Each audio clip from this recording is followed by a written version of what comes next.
Good morning बच्चों। आज हम लोग पढ़ेंगे पाठ 15 कठपुतलियाँ, पेज नंबर 77 आनंदी बुक से। नंदन वन में रहने वाले सभी जीव भले थे। वे आपस में मिलजुल कर रहते थे। इसी वन में एक भालू रहता था। नाम था उसका छम्मक। छम्मक भालू हाल ही में जयपुर गया था। वहाँ से वह कठपुतलियाँ खरीद लाया था। जंगल के जानवर कठपुतलियों को देखने भालू के पास आ गए थे। सबने पहली बार कठपुतलियाँ देखी थी। धीरे धीरे पूरा का पूरा नंदन वन ही इकट्ठा हो गया था। छम्मक भालू ने कहा, अब मैं तुमको सबको कठपुतलियों का खेल दिखाऊंगा। उसने एक खाट खड़ी की और पेड़ के सहारे बड़ा सा पर्दा डाला। उसकी पत्नी ढोलक लेकर बैठ गई। छम्मक भालू ने कठपुतलियों के धागे अपनी उंगलियों में फंसाए। उसकी पत्नी ने मीठी आवाज में ढोलक पर गाना शुरू किया। गीत के साथ ही मंच पर ऊपर से सजी धजी कठपुतलियाँ आ गईं।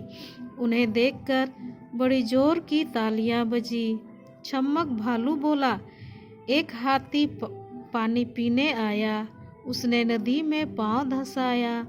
तभी उसकी पत्नी बोली, तब आया एक मगर, वह था पानी के अंदर। हाथी धीरे धीरे पानी में बढ़ रहा था। उधर मगर चुपके चुपके आ रहा था। अब मगर हाथी को पकड़ेगा। सिंघम शेर बोला।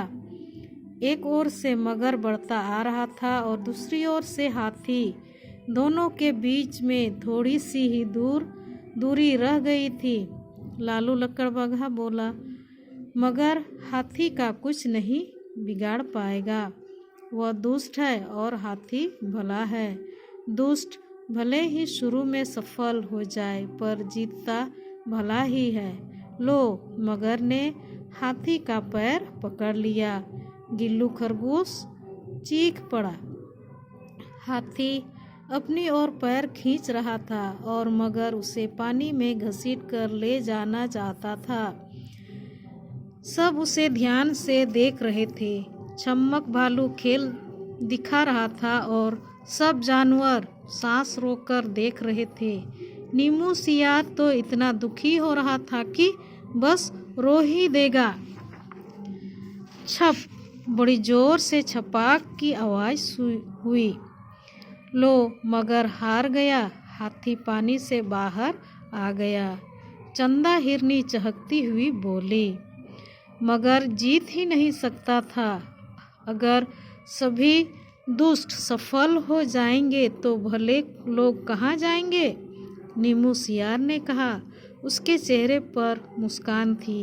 खेल समाप्त हुआ। सब जानवर जोर जोर से ताली बजाने लगे। कठपुतली का खेल सबको अच्छा लगा। वे छम्मक भालू की प्रशंसा करने लगे। इस पाठ के लेखक हैं श्री प्रसाद। थैंक यू बच्चों।